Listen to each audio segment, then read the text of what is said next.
Olá, você que acompanha a boa programação da TVA, seja muito bem-vindo, seja muito bem-vinda a mais uma edição extra que vai tratar da pandemia em Santa Catarina e os desdobramentos na política. O que parecia inevitável está acontecendo. Muita gente nas ruas, aglomerações, descuidos e uma fiscalização ineficiente. O resultado vimos nessa semana na nova matriz de risco divulgada pelo governo do estado. Várias regiões deram um passo atrás na sua condição e terão que adotar algum tipo de medida restritiva. Para debater a situação da pandemia em Santa Catarina, as ações das nossas autoridades e o papel da Assembleia Legislativa nesse processo, estão conosco os jornalistas Muricy Balbinotti, da Rede Agijori, e João Paulo Messner, da Rádio Eldorado de Criciúma e do portal Eng Plus. Muricy, legal te receber de novo, você que já participou com a gente aqui no programa, seja muito bem-vindo, obrigado. Meus cumprimentos, Alexandre, João Paulo, sempre um prazer participar do programa. João Paulo, seja muito bem-vindo, é a nossa primeira vez juntos aqui no programa, obrigado por ter aceito esse convite, seja muito bem-vindo. Bom, muito obrigado, é um prazer muito grande estar mais uma vez aqui discutindo essas questões sob uma ótica mais regionalizada, esse assunto que está nos acompanhando já tem um bom tempo.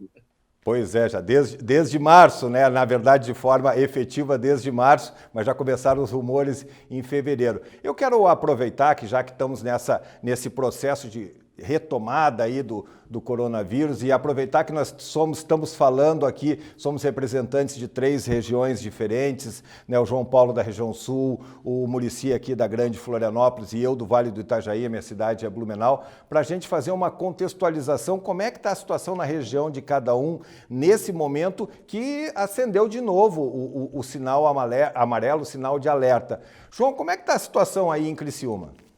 Bem, nós felizmente não tivemos casos mais graves nesses últimos dias. Nós, inclusive, estamos na região, nesse mapa do governo do estado, aí, estamos numa zona amarela, que é uma situação menos crítica, por exemplo, que a região de Tubarão, aqui bem próximo, e a região mais ao extremo sul, que é a região da Amurel, a região de Araranguá.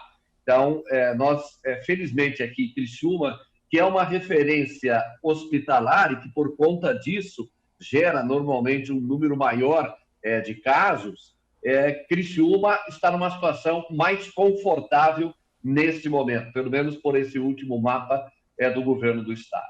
Muricy, já a região de Grande Florianópolis, a situação preocupa bastante, porque também essa região deu um passo atrás e foi para uma situação gravíssima, é isso, né? Quebrando uma sequência, né, Alexandre e João Paulo, de quase 45 dias, né, 6 semanas do mapa de risco do governo do estado sem ter uma região classificada como gravíssima, né, cor vermelha. A Grande Florianópolis, nessa semana, foi classificada como gravíssima e a principal causa é o número de casos, que explodiu aqui. A gente está com muitos casos registrados, inclusive muitos casos ativos. Nos últimos 15 dias, metade dos casos registrados em Santa Catarina são referentes à Grande Florianópolis. Agora a pandemia ela tem uma cara um pouco diferente do que tinha lá no início, né? A gente tem uma transmissão muito grande por conta das próprias flexibilizações, né? Uma pessoa acaba passando para mais gente, então a gente tem um número de casos muito grande, mas o número de óbitos ainda, felizmente, não é aquilo que a gente registrava, aquela média diária no final de julho, início de agosto, ali, era um número de óbitos um pouco mais preocupante. Vamos ver como a coisa vai caminhando, é preciso muita atenção, a pandemia não foi embora. Na região aí de Blumenau e do Médio Vale do Itajaí, cujo a cidade representa ali, é o polo dessa cidade, também voltamos agora a ter um grande número de casos, uma média de 200 casos confirmados por dia, sendo que a questão de 10 dias nós estávamos registrando 30, 40 casos. A parte boa, se é que tem uma parte boa nisso tudo, é a situação relativamente controlada com relação à ocupação de leitos de UTI, que sempre foi a grande preocupação desde o começo da pandemia, que pudesse estrangular essa situação.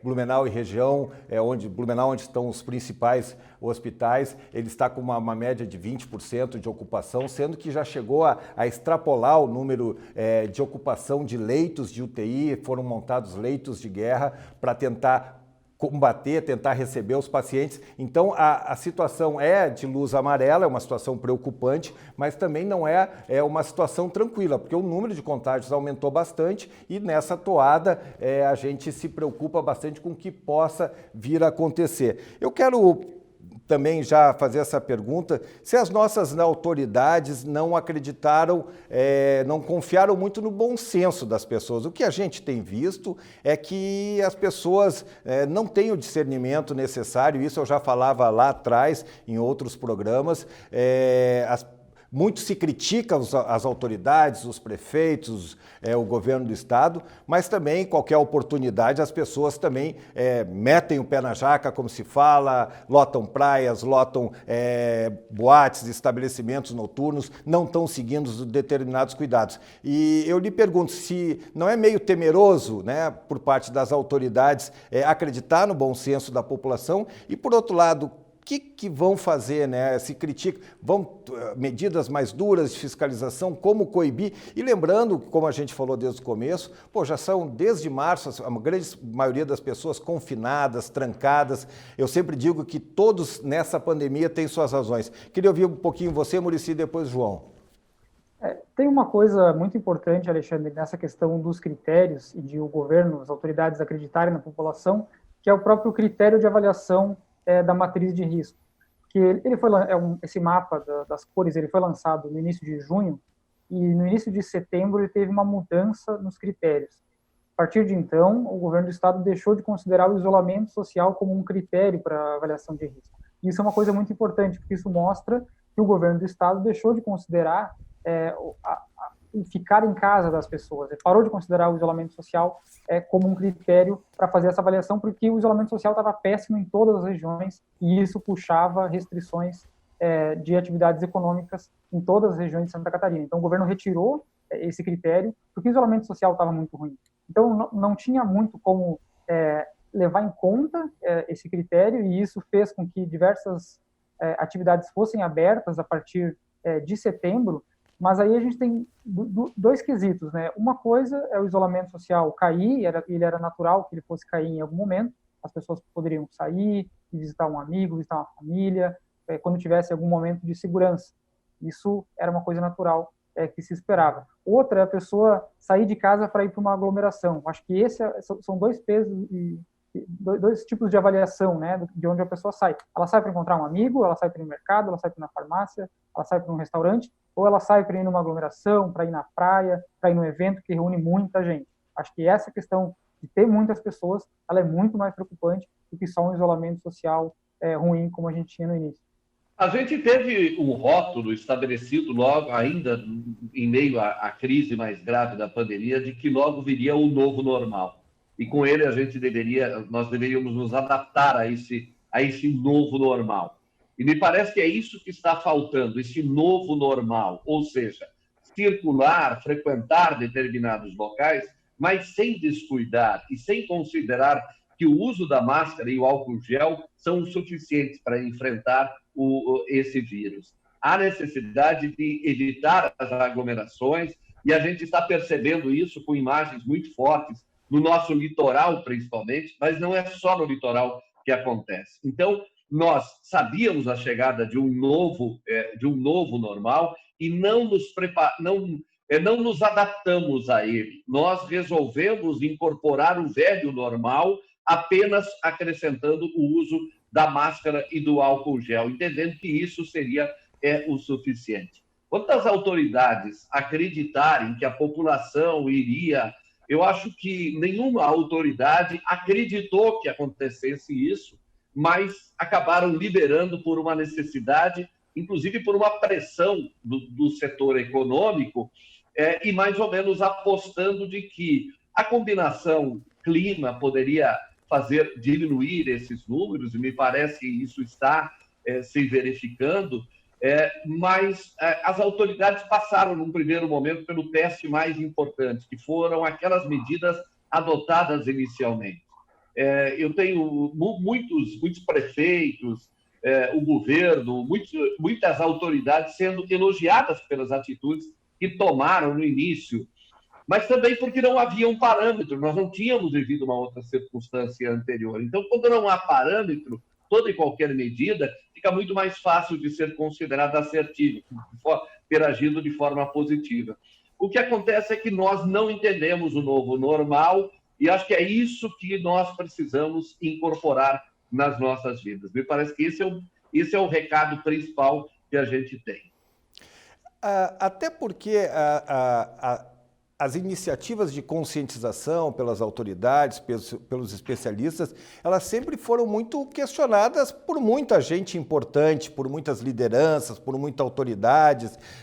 Muita gente não levava a sério, nunca levou muito a sério a pandemia, e um exemplo claro é o nosso presidente da República. Então, que tem ainda uma adesão muito forte, tem um apelo popular muito forte. Ou seja, o presidente reiteradamente deu maus exemplos para a população e não fez questão de omitir isso. E isso vale para parlamentares, vale para prefeitos, vale para vereadores que preferiram, em muitos momentos, desqualificar as pessoas que faziam orientações. Esse questionamento, eu também queria a opinião de vocês, se não essa questão do coronavírus não foi muito politizada aqui no Brasil, não se gerou essa politização, essa diferença, parecia que um era inimigo do outro, que as pessoas, um que queria uma coisa, o outro queria outra, e elas eram antagônicas, pareciam que as pessoas estavam puxando para lados diferentes, sendo que todo mundo estava no mesmo barco. A doença, ela é nova, né? Ela é uma novidade, até para todo o sistema de saúde. Então, a gente não saberia dizer lá no início quais seriam as medidas mais eficazes para combater ela. E esse desconhecimento fez com que as autoridades, muitas delas, dissessem assim, olha, vamos ficar em casa, estudar a doença, ver como é que o sistema de saúde vai se comportar, como as equipes vão entender a doença e como vão combater ela, para achatar essa curva. Acho que em Santa Catarina, a gente teve um exemplo muito bom disso, do trabalho que foi feito, porque o nosso pico de casos ele foi depois do que foi em São Paulo, do que foi no Rio de Janeiro, e quando a gente teve esse pico de casos aqui, as equipes de saúde já conheciam mais a doença, enfermeiros e médicos já sabiam mais que tipo de tratamento escolher. Então, assim, é claro que vai ter questionamentos com uma doença que não existe bibliografia sobre ela. Vai ter uma disputa de narrativa muito grande com uma doença que é nova, mas cabe aos entes sentarem e se entenderem, porque somos uma unidade federativa, e aí se imaginar que o presidente Bolsonaro sempre falava no menos Brasília, mais Brasil, né? Abraçar os seus entes federados, e não foi o que aconteceu. Do mesmo modo, hoje, o que a gente vê é que existe um revisionismo muito grande do que foi feito lá atrás. Isso é uma coisa um pouco perigosa, porque falar hoje o que foi feito lá atrás é fácil, né? O problema é ter tomado essas atitudes lá atrás, com um pouco mais de coragem. Hoje a gente entende a doença, hoje a gente entende como ela se comporta, tem novos tratamentos, tem uma perspectiva de vacina. Você já viu que ela não ia matar tanto quanto existia naquela estimativa inicial, mas matou muita gente. Então, assim, esse revisionismo é um pouco perigoso. Eu acho que cabe aos entes políticos se entenderem, né, do que são as necessidades e principalmente priorizar a vida. Eu acho que isso a gente não pode deixar como pano de fundo. Eu acho que uma vida é bastante, 2 vidas é muito mais, sabe? Então a gente tem que ter um foco muito claro e entender que não existe morrer pouco, sabe? Cada vida é importante. É 100% por uma família, né? Isso que a gente disse, se você perde um ente querido, é 100%, né? Eu acho que essa politização, ela é consequência de uma bipolarização que nós temos em absolutamente tudo, não apenas na política. Hoje nós estamos muito em consequência, creio, dessa possibilidade de todas as pessoas se transformarem ou entender que essas pessoas que todas as pessoas podem se posicionar como formadores de opinião através das redes sociais, ou seja, nós estamos hoje diante de comentaristas de várias circunstâncias, e aqueles que estão estabelecidos nessa função em veículos, como é o nosso caso, por vezes também nos aventuramos com essa nova era da tecnologia. Vez ou outra, eu percebo que nós nos vemos também comentando assuntos sobre os quais a gente não tem o absoluto domínio, que é a questão do coronavírus. Então, tudo isso é um processo um processo sucessivo. As redes sociais estabelecem N formadores de opinião. Os formadores de opinião que estão nesses veículos viram uma espécie de, necessariamente, autoridade de determinados assuntos. E a gente acaba, se não cuidar, a gente acaba se deixando levar por isso. E aí, quando a gente tem uma circunstância como essa, quando não tem uma leitura muito clara das circunstâncias, vemos isso no Poder Judiciário, isso descamba. Nós temos no Poder Judiciário vários exemplos aí de decisões que são facilmente revertidas de uma instância para outra, às vezes nem muda de instância, apenas muda a cabeça e já muda também uma determinada sentença. Isso a gente está vendo por aí. Agora, você imagina isso elevado à condição científica. Você imagina isso remetida para a questão médica. E o mundo científico e a ciência tem dúvidas sobre essa questão do coronavírus. Então, de repente, a Organização Mundial de Saúde mostrou-se absolutamente insegura em relação a restrições, mudando de opinião, de posicionamento, de um dia para o outro, determinadas circunstâncias, era um posicionamento. Então, isso contribui para que a gente fique numa circunstância sem um GPS, sem um caminho, sem uma alternativa. A gente não sabe quem ouvir. E aí entram essas questões de pessoas que divergem do uso da máscara, porque ela é prejudicial. Aí o presidente toma essas atitudes, contrapondo, inclusive, o ministro da Saúde. E aí o caminho é esse que a gente acabou tomando. Eu até acho que a gente teve poucos prejuízos para o tamanho da confusão que poderia ter sido, que se gerou essa falta de convergência de posição das autoridades, que cada uma navegou com a sua vontade. E eu queria trazer agora para a esfera política, porque o governador Carlos Moisés, ele foi... A gente pode criticar alguns processos dele nesse processo de enfrentamento da pandemia, mas ele foi muito corajoso e foi muito firme no começo. Como o Muricy disse, Santa Catarina talvez seja um dos primeiros estados a ter feito umas medidas mais restritivas, muito alarmistas, algumas coisas, pode ser. Hoje se avalia, será que precisava ter trancado lá atrás? Mas como o Muricy bem falou, hoje é muito fácil a gente analisar e entender. Naquele cenário que não se conheciam as coisas, o governador foi bastante firme e eu entendo que ele teve uma boa postura, num bom processo. Ele acabou se perdendo na medida que começaram a acontecer aquelas situações envolvendo negociações do Estado ali. Ele ficou muito fragilizado e aí ele foi praticamente engolido pela roda. Então, eu queria entender, por exemplo, nós estamos agora com uma governadora interina, a Daniela Rainer, que tem, nesse período de interinidade, por enquanto, se preocupado em tentar fazer política, construir uma base razoável para ela enquanto ela está como governadora, e nós não sabemos claramente a posição dela. Até é interessante que daí ela bota uma recomendação para as pessoas terem cuidados e em seguida tira, ela faz uma coisa e em seguida tira nas redes sociais, e a gente então não tem uma posição clara do governo do estado. Me parece que tem um vácuo de autoridade para alguém dizer pelo menos assim, gente, se cuidem, fiquem em casa, não vão para lá, não vão para cá, ou se tiver que sair, tenham algum cuidado. Como é que vocês avaliam a situação política do Estado nesse momento e o impacto, nos exemplos que a gente pode dar para os catarinenses? Eu acredito que tem uma proximidade entre Moisés e Daniela no convencimento da população sobre os atos que eles tomam, Por não serem entes políticos clássicos, eles não têm essa ligação com a sociedade, de conversar com as entidades, conversar com as pessoas e convencer de que aquela atitude era correta. Moisés é bombeiro, tomou atitudes lá atrás para salvar vidas, juntou sua equipe técnica, ouviu a Secretaria de Saúde, fechou tudo muito cedo e fechou muito mais do que outros estados. A gente teve reflexos positivos em relação a isso. A gente pode elogiar o governo do estado contando com baixo índice de letalidade e de mortalidade. Mas Moisés não convenceu a sociedade catarinense de que essas medidas eram necessárias. Eu acho que isso politicamente é um fato complicado, porque não adianta você fazer o certo se você não convence as pessoas que estão envolvidas naquele processo de que aquilo é o certo. Então, Moisés tomou atitudes com a sua equipe técnica e ele abriu para os prefeitos muito tarde, ele abriu para os deputados muito tarde para serem ouvidos.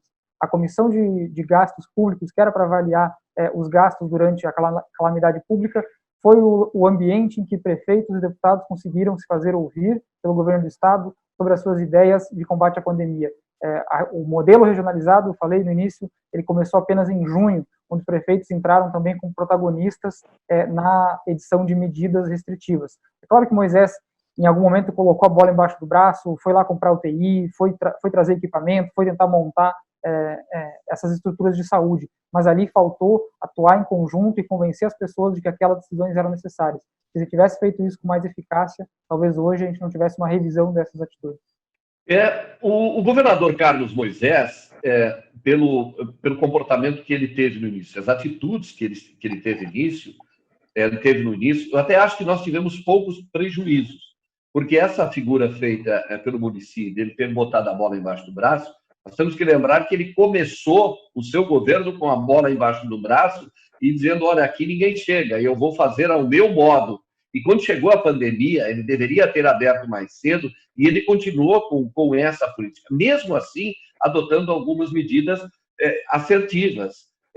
Repito, porque a gente não tinha parâmetros em relação a isso e ele seguiu mais ou menos uma onda, aquela orientação que havia com a experiência que a gente tinha percebido de países da Europa. Então, o governador errou menos por isso. E também os prefeitos, acho que tiveram uma atitude louvável quando os prefeitos, nós tivemos um outro caso, o prefeito Xerê, em determinados momentos, algum ensaio, e a justiça logo se posicionou firme em relação a isso, evitando que a gente tivesse que fugisse, que a gente tivesse alguns prejuízos maiores. Então, eu acho que o comportamento dos gestores municipais foi um comportamento louvável e que minimizou possíveis prejuízos que poderíamos ter em Santa Catarina por essa atitude do governador. Mais tarde, o governador, sim, deu ouvidos, foi citado aí pelo Muricy o posicionamento da Assembleia Legislativa quando fez aquelas audiências jornalizadas, elas tiveram um peso muito grande. E, por fim, com relação à governadora Daniela, eu acho que ela entrou com uma vontade de rever alguns decretos, mas ela imaginou, se eu fizer isso, eu vou criar uma situação, eu vou desmoronar tudo isso aqui. Senhores, a gente entrou com algumas outras questões, eu até queria avançar mais um pouquinho na questão da Daniela, na questão dos prefeitos. Nós estamos encerrando esse primeiro bloco, nós vamos a um rápido intervalo e já voltamos para conversar um pouquinho mais sobre a situação da pandemia em Santa Catarina. É rapidinho, já voltamos. Estamos de volta, esse é o segundo bloco do Edição Extra, que trata sobre a situação da pandemia em Santa Catarina e seus desdobramentos na política. Eu quero pegar um gancho, até o Muricy falou ali, da participação dos prefeitos, o João também falou, que essa foi, eu acho que, a grande reclamação e talvez o grande erro do governador Carlos Moisés no início, que marca também uma característica pessoal do governador, que se acentuou durante a pandemia, mas já havia acontecido no ano anterior, nas relações com a classe política. O governador se fechou em alguns casulos. Os prefeitos da região ali do Vale do Itajaí, em especial em Blumenau, reclamavam muito, e mesmo quando houve algumas autonomias para os municípios, elas sempre foram limitadas a determinações estaduais que prosseguem até agora. Então, sempre essa questão, o governador perdeu uma oportunidade de ouro, porque muitos gestores, e isso também foi falado pelo João, e eu acho que a gente pode avançar, muitos gestores municipais acabaram se cacifando muito nessa reta final de mandato por conta das ações de combate à pandemia. As pessoas viram o cuidado, e o governador, então, se isolando no casulo, ele não saía da Casa da Agronômica praticamente, ele acabou perdendo uma oportunidade de ouro de tentar compartilhar isso com os prefeitos, e essa foi uma grande reclamação e talvez um dos grandes erros do governador, porque principalmente naquele começo as situações eram muito diferenciadas. A situação de Blumenau e região certamente tem muitas características diferentes com relação a Itajaí, com relação a Grande Florianópolis, talvez ao sul do estado. Então o governador, ao desprezar a expertise e a experiência dos gestores municipais, cometeu um erro muito gritante. Eu falava no primeiro bloco que o governador Moisés colocou a bola embaixo do braço. Com problema, você vai bater um pênalti, você erra, né? Você assumiu a responsabilidade e não conseguiu. Acho que aí a gente tem duas vertentes. O governador Moisés, ele tem esse perfil de ir lá e tomar essa atitude que ele acha correta com os seus, né? Ele isolado na casa, né? Na casa da agronômica. Em alguns momentos, essas atitudes elas foram as corretas, isso provocou resultados positivos. Mas se ele tivesse ouvido mais gente, ter feito as ações com mais calma, o escândalo dos respiradores, por exemplo, poderia nunca ter acontecido, porque não houve uma experiência de gente que comprasse de fora. Se ele tivesse conversado com os empresários locais, ele teria percebido que dava para fazer um respirador em Santa Catarina, com um pouco mais de calma. Então, acho que esse diálogo dele, que faltou, provocou perdas, né, para o governo do estado, e o caso dos respiradores é a mais significativa delas. Acho que ele tem acertos, mas não dá para a gente fazer, uma terra arrasada sobre essas decisões do governador. Prefeito uma situação um pouco mais complicada, porque são 295, né, e cada um pensa de uma forma muito diferente. Eu acho que esse contato com as prefeituras, ele deveria ter sido feito regionalizado. Eu acho que aquele modelo regionalizado deveria ter sido feito mais cedo e ouvindo os prefeitos. O governo do estado passou a bola para os prefeitos, passou também um critério de medição, uma ferramenta para o prefeito medir os casos, passou as restrições que ele devia tomar. Então, isso não é dividir as responsabilidades. Dividir as responsabilidades também vai dividir lá na frente os louros para um certo combate à pandemia que deu certo. Então, acho que assim, o governo poderia ter aberto mais cedo, né, isso, e também ter dividido um pouco mais esses resultados positivos que o próprio governo teve. Porque agora ele enche a boca para falar que o governo teve bons resultados, tem menor mortalidade, mas isso também teve participação dos prefeitos. Bom, eu acredito que, passado algum tempo, algumas conclusões podem nos levar a equívocos que nós possamos ter cometido, que os gestores podem ter cometido agora. Por exemplo, essa suspensão das atividades escolares. Quando constatar lá na frente a pesquisa mostrar, a ciência mostrar que o contágio entre as crianças é menores, dependendo da idade, o risco é maior, quem sabe a gente tem uma conclusão diferente. Entretanto, até agora, as atitudes, volto a insistir na questão da falta de parâmetro para a gente fazer comparativos. Até então, a gente entende que as atitudes tomadas até esse momento foram atitudes assertivas, foram atitudes acertadas dos nossos gestores. E aí eu entro naquela questão dos prefeitos. Muitos deles, os que estão em mandato, tiraram proveito desta situação. Eles acabaram sendo considerados gestores que tomaram atitude de forma correta, sem necessariamente terem tomado alguma atitude, ou apenas terem ido na onda de outros prefeitos em determinada onda. Então, eles ficaram em evidência, alguns acabaram aproveitando muito as lives, as transmissões para o seu público, falando de mecanismos da saúde. Eu acho que tem uma influência até no processo eleitoral essa questão da pandemia. Não, sem dúvida. Essa questão, eu conheço alguns prefeitos na região que, por conta dessa adesão, eles duplicaram o número de seguidores nas redes sociais, porque havia um interesse, eu acredito que cada um de nós profissionais sentimos isso, e isso acontece também com a classe política, a nossa audiência, principalmente naquele primeiro momento de pandemia, onde as pessoas buscavam respostas a tudo, a audiência foi muito grande, de todos os nossos, eu acredito que todos os nossos colegas tiveram isso, E os prefeitos, administradores que perceberam isso e utilizaram seus canais de informação, eles duplicaram. Então, muita gente criticava alguns prefeitos por que eles estavam fazendo isso também nas suas redes particulares.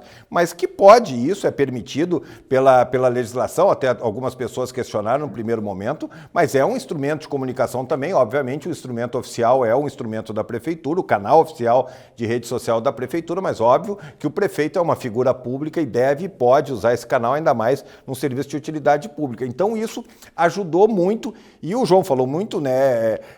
Muitos prefeitos também pegaram caronas em decisões já tomadas pelo governo do estado, mas eles foram assertivos ao repassar as informações. Isso eu acredito que seja um grande diferencial e talvez ajude muita gente nesse processo eleitoral. Por outro lado, era uma questão que eu queria colocar agora, nós estamos aí já na reta final do processo eleitoral, faltando aí menos de 15 dias para as eleições municipais, e essa nova matriz de risco, ela coloca uma faca também no pescoço dos gestores, porque somente a nova matriz de risco foi divulgada, se eu não me engano, quarta-feira, e já na quarta-feira à noite, pelo menos 5, estou botando exemplo de Blumenau, 5 candidaturas se manifestaram sobre a questão dessa nova matriz de risco. Algumas candidaturas, inclusive, dizendo, sou contra o fechamento de tudo, sou contra o lockdown, e ninguém está falando disso, ou seja, pessoas já querendo surfar sobre isso, já outros já querendo se posicionar como bonzinho, apoiadores, né? E os próprios prefeitos, no caso de Blumenau, também voltando à cena das lives com explicações técnicas, objetivas, sem pedir voto, nada longe disso, sem uma conotação eleitoral, mas obviamente que tem um impacto nisso.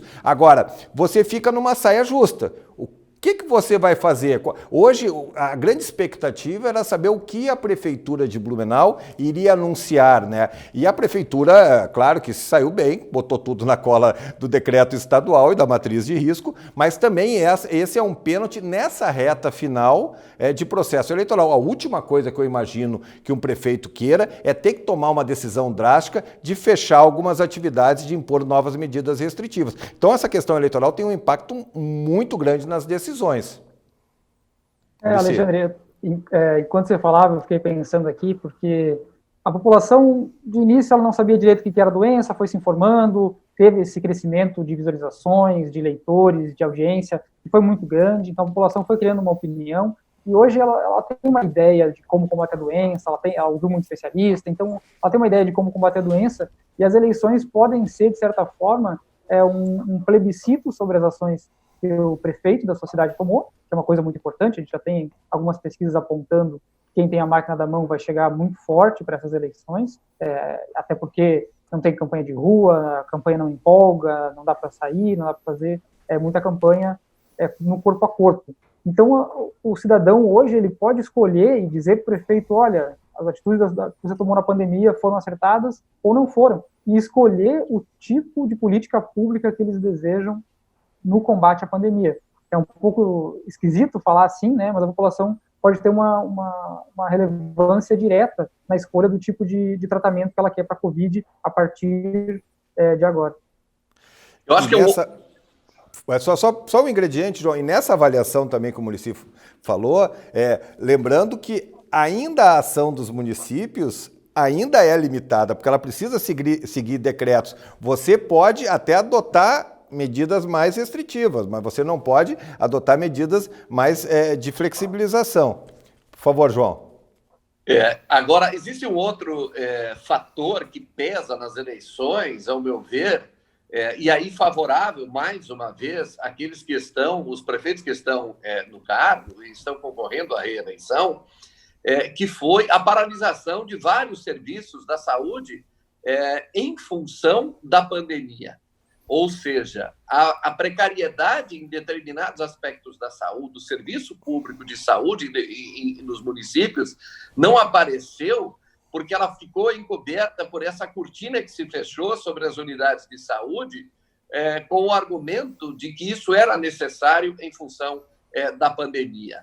A transferência para o Estado, na questão das eletivas, as medidas adotadas, fazem com que o problema de saúde dos municípios, que normalmente é um dos mais explorados no processo eleitoral, pelo menos eu percebo isso aqui no Sul, desta vez não está sendo tão explorado. E quando explorado o argumento é muito fácil, de que não foi possível em função da pandemia, de que isso paralisou tudo, e isso trouxe prejuízos para o serviço regular de saúde. Me parece que aí tem mais um pezinho para se colocar em favor dos prefeitos candidatos à reeleição nessa balança. E criou esse desequilíbrio. Bom, se tem algum segmento que foi todos os segmentos foram atingidos, cada um com a sua proporcionalidade, mas um ainda muito impactado é a questão das escolas. E aí a gente também pode trazer para a baila a participação da Assembleia Legislativa nesse processo, nessa discussão da retomada das atividades escolares. O João já disse que é possível hoje fazer uma avaliação à luz de hoje, né? Que será que precisava ter feito aquela parada até agora? Mas hoje a grande expectativa com relação à coletiva de Blumenau era saber como é que fica a questão das escolas, como é que fica a questão do retorno das aulas, que começou a ser feito paulatinamente, já a partir do dia 28, agora de outubro, mas as aulas mesmo presenciais iriam começar na região ali, a partir de segunda-feira. Já foram suspensas. Na rede pública tem uma incomodação, tem um impacto, mas a pressão vem muito da rede privada. A rede privada que tem essa pressão, porque até a rede privada tem uma organização muito melhor para o retorno. E aí os gestores de rede privada ficam vendo as pessoas nas baladas, as pessoas nas praias, as pessoas não se cuidando, e eles fazendo uma série de protocolos para cuidar. Sorte dos gestores, nesse momento, penso eu, é que há uma liminar que permite o funcionamento dessas escolas, e eu imagino que está todo mundo, nesse momento do campeonato de indefinição, torcendo para que essa liminar se mantenha por enquanto, porque é um karma, por mais que se diga que é o decreto do Estado, quem explica é o gestor municipal. Muricy. Desde o início, eu sempre achei que a educação ficou muito para trás nessa discussão. Acho que se discutiu muito atividade econômica, shopping, praia, turismo, eventos, e a educação, a gente sabe que a educação ela é feita com muita gente, né? Ela movimenta muita gente na cidade, mexe com trânsito, mexe com transporte público e reúne muita gente num espaço só. E não foi feito uma espécie de meio termo entre o presencial e a aula online. Eu acho que ficou muito prejudicado. Isso quase o ano inteiro foi jogado fora, né? A gente devia ter parado lá atrás para discutir, assim, olha, quais são as prioridades, né? Eu acho que a pressão das escolas particulares, ela chegou um pouco mais tarde do que a pressão de outros setores econômicos, e as escolas públicas têm um número muito grande, mas o setor público também preocupado com diversas coisas, né? A saúde estava em primeiro lugar, demorou para achar esse modelo. Eu penso que é difícil ter uma régua para definir isso. Alguns estados, inclusive, voltaram às aulas pelos alunos mais velhos, por entenderem que eles saberiam tomar decisões com mais clareza, né? E outros voltaram pelos alunos mais novos, nas creches, por entender que os pais precisavam trabalhar e isso ia ajudar a economia. Eu acho que faltou discutir, né? Faltou colocar na mesa, pesar na balança, o que é o mais importante, é o mais novo, é o mais velho, como é que a gente vai proteger, o que a gente vai fazer. A educação, ela tem um piso muito grande de orçamento no Estado, então teria recurso para você tentar patrocinar um transporte especial, uma internet, alguma atividade extra, para manter essa atividade educacional, porque o ano de 2020 não fosse perdido. Na verdade, os gestores acabam dizendo que não foi perdido, porque tentou, mas foi para o saco. Eu acho que a preocupação tem que ser como é que você vai conciliar no ano de 2021, isso se essa pandemia nos deixar, como é que tu vai conciliar a recuperação e juntar 2 anos a partir de 2021, que é a realidade que nos aparece agora. João, por favor. Eu coloco ainda um outro ponto, que nós tivemos o trabalho em home office e isso gerou uma economia para alguns setores, principalmente o setor público, gerou uma economia muito grande. A carga tributária ela não diminuiu para o cidadão, para o contribuinte.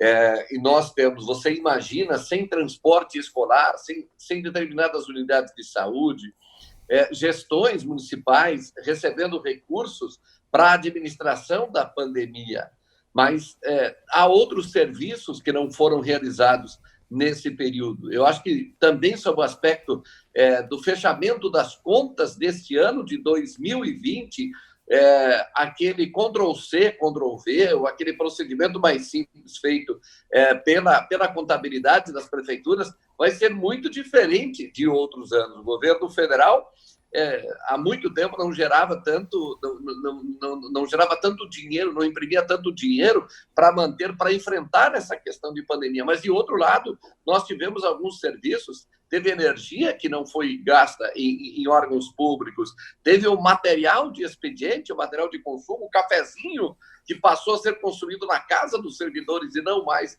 na repartição pública. Então, tem uma série de aspectos que eu acho que o passar do tempo vai nos mostrar as diferenças desse ano de 2020. Mas, para não fugir do foco da educação, quando a gente ouve a permissão para a retomada das atividades, como baladas, festas, determinados eventos, e não permitir a retomada da atividade escolar, seja em qual for a idade que for, soa muito estranho isso para mim.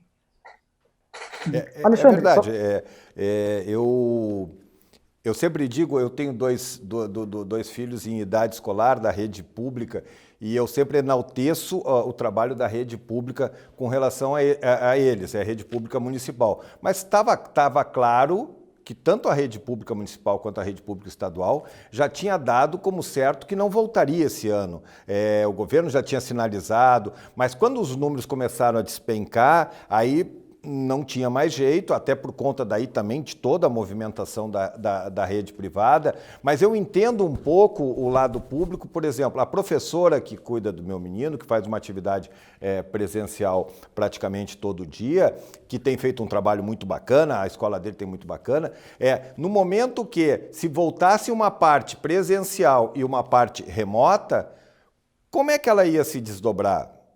Não é fácil, já não foi fácil toda a adaptação ao processo de ensino remoto, porque a maioria não estava preparado para isso. Mas eu conversei sobre isso com ela e ela me disse, olha, como é que eu vou dar conta, né? Porque o decreto permite que pais não mandem as crianças para a escola e o decreto também possibilita que alguns voltem. Como é que eu vou fazer essa conciliação? Então, eu percebi as estruturas públicas já prontas para que não tivessem mais atividade esse ano, até porque, como a gente já falou, o conteúdo já foi embora, já se perdeu, nós já estamos faltando o quê?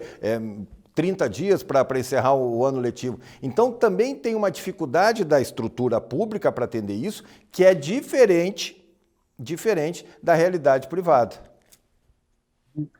Esse abismo ele não é só entre o setor público e o setor privado, mas ele pode ser também pelas regiões de Santa Catarina. No momento que você assinala que determinada cor as aulas vão ser liberadas, no amarelo e no azul, que era o que o secretário tinha indicado, e aí no laranja e no vermelho você não ia ter aulas liberadas, você cria uma espécie de interruptor ali do liga a aula, desliga a aula. Então, olha, essa semana a gente está no amarelo, então pode ter aula presencial. Semana que vem a gente entrou no laranja, não pode, na outra semana voltou para o amarelo. Então, não tem como a gente ter um interruptor para ligar essa aula presencial. Acho que essa discussão devia ser muito mais profunda do que só esse critério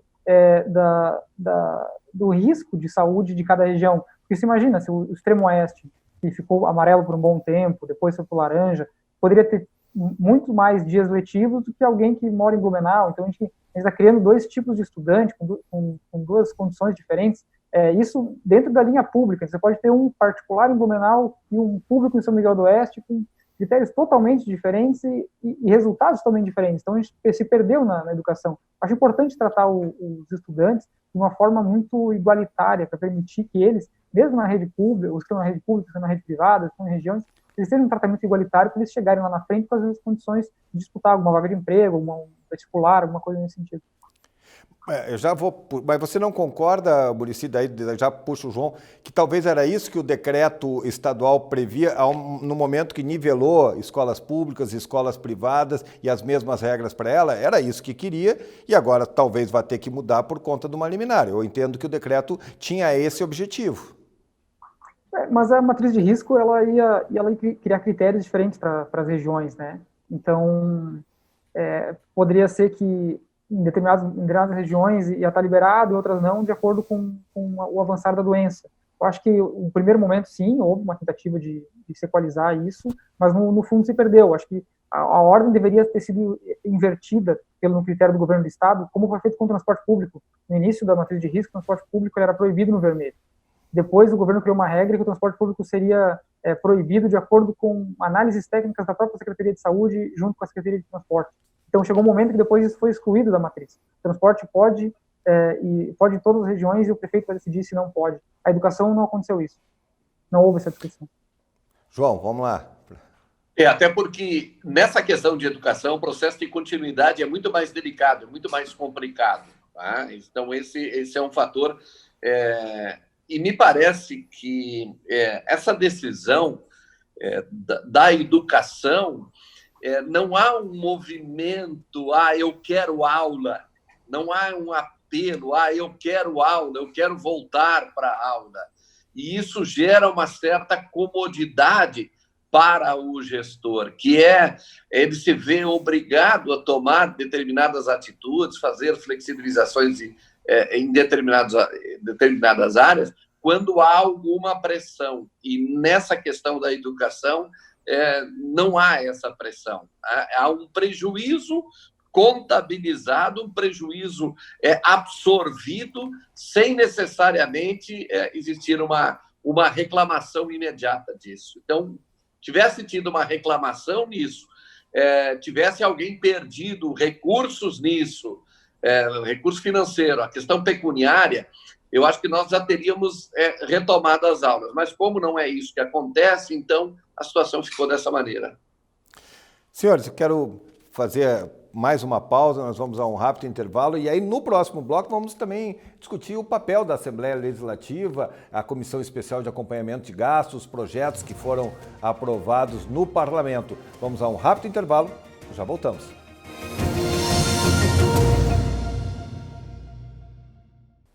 Este é o terceiro e último bloco do Edição Extra que analisa a situação da pandemia em Santa Catarina e seus desdobramentos na política. E agora vamos falar sobre a caixa de ressonância da sociedade, que é o Parlamento, que é a Assembleia Legislativa. E eu quero a avaliação dos nossos convidados sobre o papel da Assembleia Legislativa nesse processo aí tão novo para todo mundo, inclusive, né, para os deputados parlamentares, nós que estamos descobrindo aí uma série de coisas à medida que os dias vão se passando. Muricy, como é que você avalia o papel? O parlamento tem agido com responsabilidade? Como é que você avalia? Eu acho que as discussões nas comissões foram muito importantes, né? O plenário em si, ele votou muitos projetos de lei, derrubou alguns vetos, fez algumas medidas, de um modo geral, para o governo do Estado, para o Estado reagir na retomada econômica, etc. Mas a discussão nas comissões ela é muito importante. E essas audiências públicas que foram realizadas, elas sempre foram muito importantes. A gente falava no bloco anterior da Comissão dos Gastos, que fez audiências regionalizadas, e elas foram fundamentais para se entender o andamento da doença. Ali o governo do Estado também colocou a cara, o secretário André ia ali falava dos problemas, era questionado. Isso é muito importante, porque ali o deputado está conseguindo mostrar as contrariedades que tem na política do governo do Estado. Conseguiu expor as feridas para conseguir discutir a melhor forma de tomar aquela atitude. Eu acho que a Comissão de Educação também fez audiência pública sobre educação, a Comissão de Transportes também fez sobre transportes. Diversas comissões conseguiram trazer para si, para dentro da Assembleia, mesmo que virtualmente, pessoas que são influentes na área, de outras regiões, de outras cidades, para conseguir discutir o futuro em conjunto. Mesmo que o governo do Estado não tenha atendido em algum momento essas entidades, a Assembleia atendeu, a Assembleia conversou com essas pessoas e trouxe aqui, isso resultou em projetos de lei, resultou em debates, em moções, enfim, que engrandeceram muito o debate. Eu acho que a solução ela não está num lugar só, a gente tem diversas ideias, tem boas ideias, né, para combater essa pandemia, e a Assembleia conseguiu dar um foco importante nisso em diversas áreas. João, qual é a sua avaliação sobre a atuação do Parlamento? Eu acho que o parlamento interveio na hora certa com aquelas audiências regionalizadas. Ouviu, acompanhou, aprovou, o governo não tem reclamação da Assembleia Legislativa, do parlamento. Então, esse é uma primeira sinalização disso que estou dizendo. Eu não sei a questão da educação, eu acho que a Comissão de Saúde postou-se muito bem nesse cenário, muito bem mesmo. O governo, que tinha se apresentado como um governo de muitas barreiras, um governo isolado, acabou sendo logo procurado pelos executivos municipais. Os prefeitos logo acorreram à Assembleia Legislativa. A sociedade de Santa Catarina, que o governo dizia, eu quero diálogo com a Assembleia, mas, aliás, eu quero diálogo com a sociedade, sem a intervenção política, mas ninguém conhece o caminho do Executivo se não é através do Legislativo, a sociedade também. Então, ela correu para a Assembleia Legislativa. Então, a Assembleia virou o canal alternativo na hora certa, ela se posicionou no momento certo. Podemos encontrar alguns aspectos, como volto a dizer, a questão da educação, quem sabe, mas nos outros setores todos, inclusive, quando determinadas categorias reclamavam da sua situação, e aos olhos do cidadão, que não é daquele segmento, poxa, mas por que tal setor? Por que o setor de eventos vai reclamar voltar? Calma, precisamos voltar outros, não o setor de eventos. Mas a Assembleia ouviu, a Assembleia foi o canal que intermediou isso. Então, eu acho que o parlamento agiu no momento certo, entrou na hora certa e na medida... Se tão precisa ou não, eu não saberia dizer, mas entrou principalmente no momento certo. E ela fez. A Assembleia foi, sim, esse elo entre o Executivo e essa sociedade. A sociedade não correu ao Executivo, não.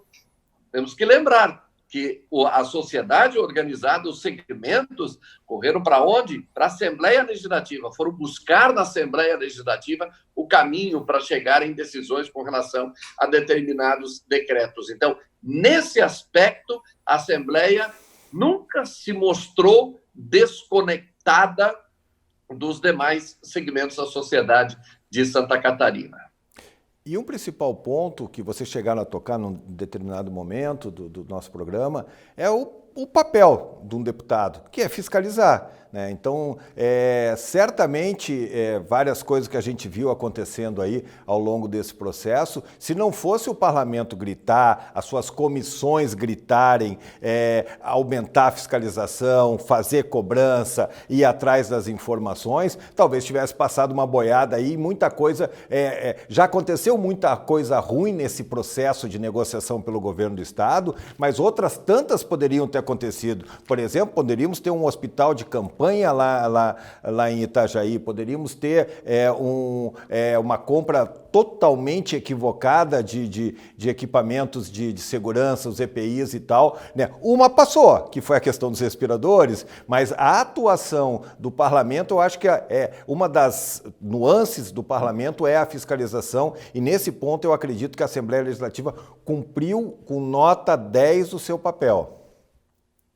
Acho que foi exigindo transparência do governo do estado também foi uma coisa muito importante. O governo, em determinados momentos, não foi muito transparente com o que estava se gastando. As primeiras reuniões da comissão de gastos, ela tinha muito pouca informação sobre o que foi gasto, onde foi gasto, e o governo não era claro em dizer, olha, a gente comprou isso, a gente gastou com isso, e foi destinado a isso, a gente está pensando em comprar isso. Esse planejamento, ele nunca foi claro do governo do estado para a Assembleia. O governador Moisés e o secretário Elcio, o secretário André, eles falavam nas lives, nas apresentações, ali algumas intenções do governo em comprar, né, estratégias, mas as estratégias nunca foram colocadas à mesa para que todos esses agentes pudessem participar. Dentro desse processo de fiscalização, tem duas coisas que chamam a atenção, principalmente. Uma delas é a CPI dos respiradores, claro, óbvio, né, um processo que durou bastante tempo, ouviu muita gente, né, e tem um legado agora na Assembleia que são os projetos de lei elaborados pela CPI dos respiradores que estão tramitando e que tratam ali de temas para tentar evitar um futuro erro igual a esse. Esse é um legado da CPI dos respiradores que vai ficar para Santa Catarina. E o outro é também que a Assembleia contribuiu com muitos recursos, né? A Assembleia doou 20 milhões para o combate à pandemia do governo do estado, depois doou mais 2 milhões também para projetos de cultura. Esse dinheiro foi usado ali para o combate à pandemia. Então, uma parte ali que se perdeu nos respiradores, mas o restante do dinheiro foi usado, sim, dinheiro do parlamento, para ser usado no combate à pandemia e na mitigação dos riscos ali para quem sofreu bastante. Bom, senhores, eu quero agradecer aos nossos colegas, o Muricy Balbinotti, ao João Paulo Messer, o Muricy que é da Dijória, ao João Paulo que é da Rádio Eldorado de Criciúma e também do portal Engenho Plus. Obrigado pela presença de vocês, eu acredito que vocês, os nossos telespectadores podem ver, enriqueceram bastante o debate. Obrigado, até a próxima. E a você que nos acompanhou, também quero fazer um agradecimento todo especial por nos acompanhar aqui no Edição Extra. Um grande abraço e até o nosso próximo encontro.